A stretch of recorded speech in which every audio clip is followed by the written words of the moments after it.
டே காலையிலேயே மீன் வாங்குறதுக்கு எங்கள் வீட்டு பக்கத்துலேயே ஒரு கடை இருக்கும், அங்கே தான் போயிருந்தோம். எங்கள் ஊரில் கிடைக்கிற மாதிரி மீன்லாம் ரொம்ப ஃப்ரெஷ்ஷாக இருக்காது, ஐஸில் வச்சு தான் கொண்டு வருவாங்க. ஆனாலும் வேறு வழி இல்லை, மீன் சாப்பிடணும் அப்படின்னு தோணுச்சுன்னா இங்கே இருந்தால் வாங்குவேன்.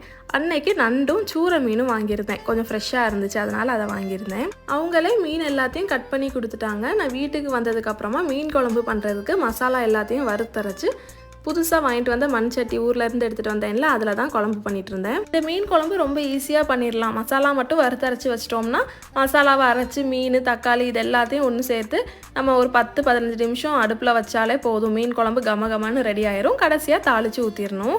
மீன் குழம்பை பொறுத்த வரைக்கும் நம்ம சூடாக சாப்பிட்றத வரைக்கும் கொஞ்சம் ஆறுனதுக்கப்புறம் சாப்பிட்டா ரொம்ப டேஸ்ட்டாக இருக்கும். அதனால் ஃபஸ்ட்டு மீன் குழம்பு வச்சுட்டு இன்னொரு சைட் மீன் ஃப்ரை பண்ணிவிட்டு நண்டு கிரேவி தான் பண்ணேன். இந்த வாட்டி நிறைய பெப்பர்லாம் போட்டு தான் இந்த கிரேவி பண்ணேன், செம்ம டேஸ்ட்டாக இருந்துச்சு.